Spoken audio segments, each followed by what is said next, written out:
আইসা পড়ছি তোমার লগে কতক্ষণ নাটক সিনেমার ড্রামার স্ক্রিপ্টগুলা শেয়ার করতে। তো তোমরাও কিন্তু কইবা যে নাটক সিনেমার ড্রামার স্ক্রিপ্ট কেমন হয়েছে, হাউ দ্য জোশ।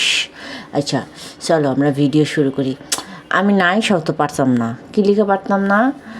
শোনো, রাজমিস্ত্রির মুখ এখন রাজমিস্ত্রির বড় ভাই হয়েছে, যেই কারণে রাজমিস্ত্রির নামে মামলা করছে না কি করছে সেটা নিয়ে এখন আর রাজমিস্ত্রি কোনো কথা কবে না। এর জন্য ভাইয়ের উপরে দায়িত্ব দিছে নতুন চ্যানেল খুললা যে নেও ভাই তুমি গিয়া এই কথাগুলো কবা, আমার হয়ে এই কথা কবা, তাহলে তোমার চ্যানেলের ভিউজ উঠবে। আমি যেরকম আগে ওই যে নটিলা শারমিনের ব্যাপারে কথা কইতে কইতে কইতে কইতে কইতে কইতে আমার চ্যানেলটা উড়াইছি, অন্তত পক্ষে ভিক্ষাবৃত্তি করে খাওয়ার আত্মানে বাঁচছি।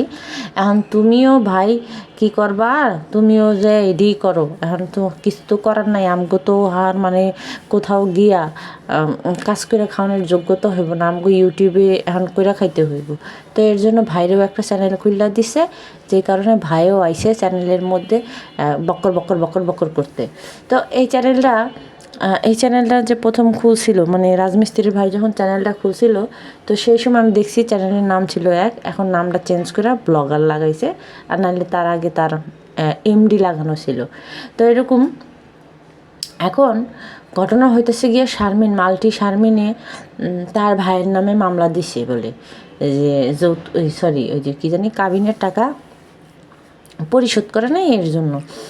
তো সবই বুঝলাম, কাবিনে টাকা দেয় নাই। এখন ডিভোর্স, আমি যতটুকু জানি যে ডিভোর্স দিলে পরে তো মেয়ের পক্ষে থেকে ডিভোর্স দিলে তো করছে কি জানি কয় টাকা পয়সা কিছু দেওয়ার লাগে না।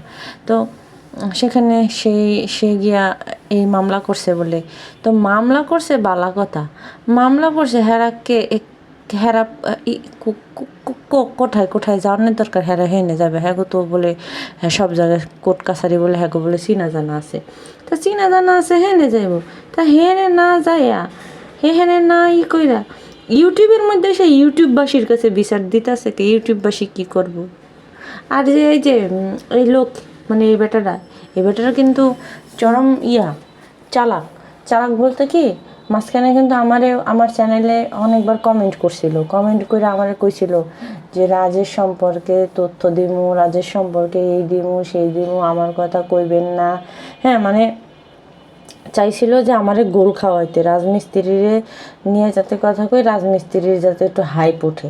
তা আমি তো বুঝা হালাইছিলাম,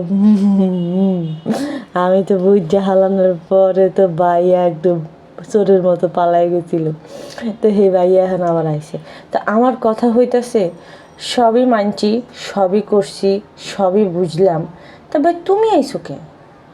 তোমার তো ইউটিউবে তোমার পার্সোনাল ব্যাপার নিয়ে তুমি কথা কওগা। তুমি ইউটিউবের মধ্যে এসে তোমার ভাইয়ের কয়টা হাঙ্গা হয়েছে, কয়টা কী হয়েছে না হয়েছে সেটা তো তোমার কেউ কইতে কয় নাই। তুমি এতদিন কইছিলা, বিয়ের সময় যে তোমার দেখাই যায় নাই, পলায় ছিলা, পলাতক আসামি ছিলা। রাজমিস্ত্রির এই যে এখন ভাই এত খাতির না, এত খাতির কুতির দেখাইতেছে না, এটি কিন্তু হুদাই মিথ্যা কথা। এটি মনে করেন ভুগিচুগি আপনার দিতেছে, এগুলো কোনো কিছু নেই। রাজমিস্ত্রির ভিডিওর মধ্যে কতবার নিজের বাইরে ইনসাল্ট করছে, সেই সাথে গিয়ে রাজমিস্ত্রির মা এই ব্যাটারে এই লোকের মানে রাজমিস্ত্রির বড় ভাইরে কিস্তি তুলে দিছিল দেখা এই বেটা কিস্তি দিতে পারে না, এই কিস্তি না দিয়ে নারায়ণগঞ্জ চলে আসে দেখা রাজমিস্ত্রির মা, মানে রাজমিস্ত্রির বাপে যখন অসুস্থ হয়েছিল, তো সেই সময় গিয়ে রাজমিস্ত্রির মা একদিন কইছিল মানে ক্ষয়কারে খাওয়া দন্ত ন করে শিকারে কির, হ্যাঁ করে পোলা, হ্যাঁ এরকম গালি দিছিল, দিয়া কইছিল যে কিস্তি উড়াই দিছি, কিস্তি দেয় না, মানে এরকম অকথ্য ভাষায় গালাগালি করছে, ঠিক আছে। তো এখন সে আসছে গিয়ে গুরুত্ব নিয়ে বুঝাইতে যে আমাগো নামে মামলা করছে, আমরা সামনের মাসে যাবো। ভাই বিস্তারিত তোমাকে কাছ থেকে কেউ শুনতে চায় নাই। তোমরা মামলা করছো না, তোমরা কোর্ট কাছারি করছো না, কি করছো, এগুলো কেউ শুনতে চায় নাই। এগুলো এখন পাল্টে নতুন কোনো কিছু নিয়ে আসুন, পাবলিক নতুন কিছু খাইতে চায়। তো আবার এত চিন্তা করার কি আছে? আমি তো দেখি না যে রাজমিস্ত্রির এই বিষয় নিয়ে চিন্তা করার কোনো কারণ আছে, কারণ রাজমিস্ত্রির এক রক্ষিতা, যে বলে প্রশাসন পকেটে নিয়ে ঘুরে, তো ওই রক্ষিতারে ধরলেই তো হয়, ওই রক্ষিতাই তো রাজমিস্ত্রিরে বাঁচাইতে পারবো। হাত আছে, ওই রক্ষিতারে রাজমিস্ত্রিরে ফোন দিতে কও, ফোন দিয়ে খোঁজখবর যোগাযোগ করতে কও যে তোমাকে পুষাই দিবনি ডার্লিং, তুমি আমাকে কেসের থেকে বাঁচাও। যে মানুষ যারা মনে করেন যে কয়ে বেড়ায় যে প্রশাসন আমাকে পকেটে থাকে, তাহলে সেই সমস্ত মানুষগুলো প্রেমিক পুরুষেরা আবার এত ভয় ভীতিতে চলে কেন বলে যে আমি এখন কোনো কথা বলবো না ভাই, তুমি যা মন চায় তা বলো গা, হ্যাঁ আমি যেই স্যাপ ফালাই দিছি সেই স্যাপ আর তুলবো না। অথচ যেই স্যাপ ফালাই দিছে সেই স্যাপ ফালাই দেওয়ার কয়েক মাস, ফালাই দেওয়ার পরেও কয়েক মাস জ্ঞান এটা করছে ওইটা করছে হ্যান করছে ত্যান করছে, কাগজ দেখাইছে, পত্র দেখাইছে, মানে বিভিন্নভাবে যেমনে পারছে ভিডিও বানিয়ে নিছে। কই তখন মনে ছিল না যে যেই স্যাপ ফালাই দিছি সেই স্যাপ আর তুলুম না? ও তখন ডলারের দরকার ছিল, ডলারের সংকট ছিল, এর জন্য বলে না। এখন ডলার পকেটের মধ্যে এসে গেছে, আর এখন যদি কিছু বলতেও যায় পাবলিকের জুতার বাড়ি খাবে, এর জন্য এখন কিছু বলতে পারতেছে না, টপিক নাই তো আর। তো এই ব্যাটা হইতেছে কার মতো জানেন? এই ব্যাটাটা হইতেছে মানে রাজমিস্ত্রির ভাই এখন বেল্লালের ভূমিকা পালন করতেছে।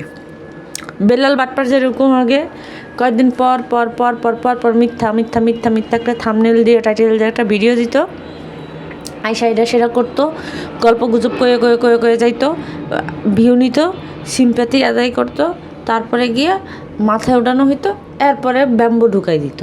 তো সেমভাবে এই ব্যাটাটাও শুরু করছে।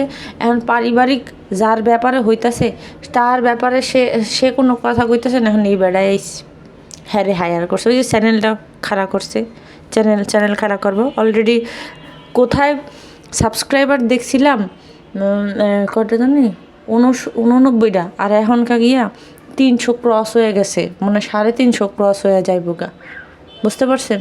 তো আইসেই এই যে এই শারমিনরে বেচা কিনা হ্যার পরে খাইতে, এই শারমিন ছাড়া এগো কোনো উপায় নাই।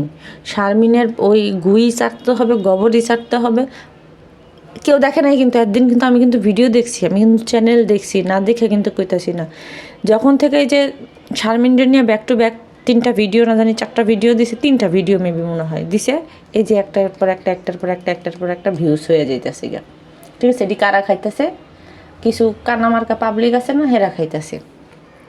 তো কমেন্ট সেকশনে দেখলাম যে সবাই খারাপ কইতেছে। আচ্ছা খারাপ, শারমিন তো খারাপ ঠিক আছে, কিন্তু একটা বেড়া কি করে নিজের সন্তান হালাই থুয়ে যায় আবার হাঙ্গা করছে, কন আমার এটা একটু বুঝান তো। যারা কয় খারাপ তাদের চোখে খারাপ আসলে কোনটা হেরা নিজেরাই জানে না। আসলে শুনেন, কই ইউটিউবে যখন খুশি তখন ভাইরাল হওয়া যায়, যদি আপনার ফ্যামিলিগত বা ফ্যামিলির ঝামেলা বলেন বা স্বামী স্ত্রীর ঝামেলা দেখান বা কোনো কিছু একটু যদি দেখাইতে পারেন তাহলে মনে করেন ইউটিউবে ভাইরাল।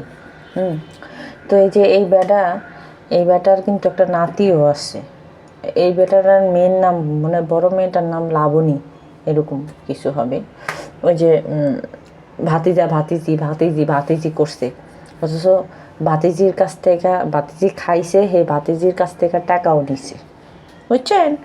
মাংনা না, ভাতিজির জিনিসপত্র ঘরেতে বাই করে দিছিল যে রাখতে পারবো না। তো এই লোকের এখন এই বয়সে আইসা এরকম ফটকামি কি সাজে? যেহেতু ওনার একটা নাতি হয়েছে, সাজে না। কিন্তু উনি বড়, সেই হিসাবে ওনার কিন্তু সেরকম গেট আপ নিয়ে থাকা উচিত দরকার। আজকে এই রাজমিস্ত্রির মনে করেন অতীতে কে ছিল? অতীতে কিন্তু ওই রাজমিস্ত্রির আশেপাশে কেউ ছিল না, কেউই না। ওই যে রাজমিস্ত্রির বন্ধু যে আয়াত, উনি কইছিল যে বিদেশ গেছে, কেউ খোঁজখবর নেয় নাই, আমরা নিছি খোঁজখবর। এবং আমরা যে ভিডিওর মধ্যে রাজমিস্ত্রির পুরাতন ভিডিওগুলো যদি করেন, আপনারা খেয়াল করেন, তাহলে দেখবেন ওর আশেপাশে কেউ ছিল না। ওর না ছিল বোন জামাই, মানে ফ্যামিলির কেউই ছিল না, কেউই না।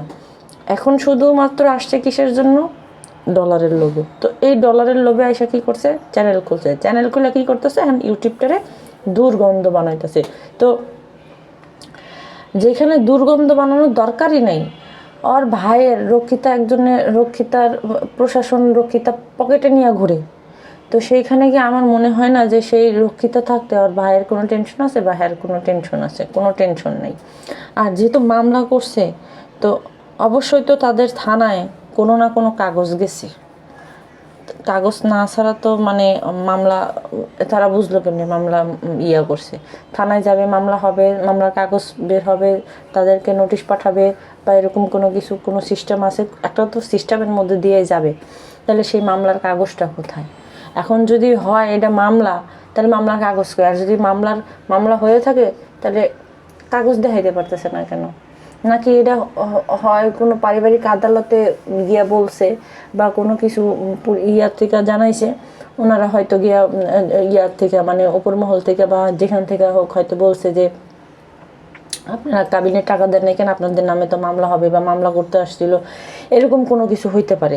আমি যতটুকু আর কি জানি, মানে আমার অনুযায়ী, আন্দাজ অনুযায়ী আমি যতটুকু জানি যে মামলা হলে তো কাগজপত্র তো হবে, কাগজ দেখাইতে হবে বা কাগজ করবে যে এই যে আমাদের নামে মামলা করছে বা কিছু এরকম, বা নাও হইতে পারে।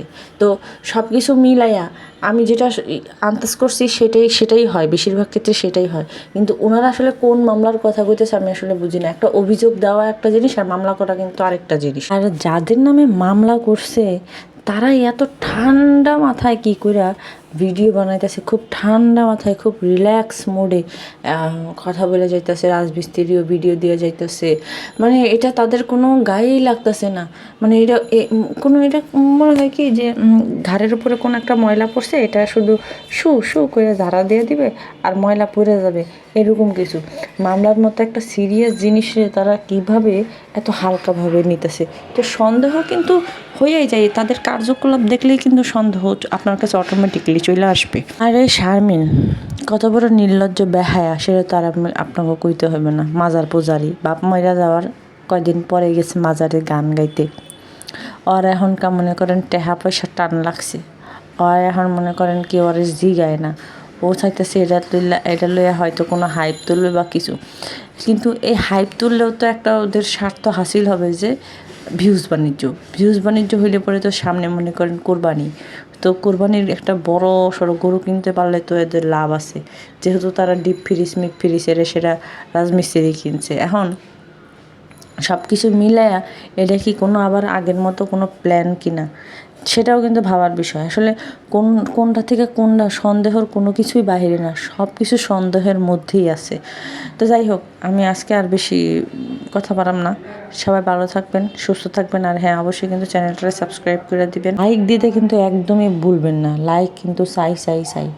তো সবাই ভালো থাকেন, টাটা, বাই বাই।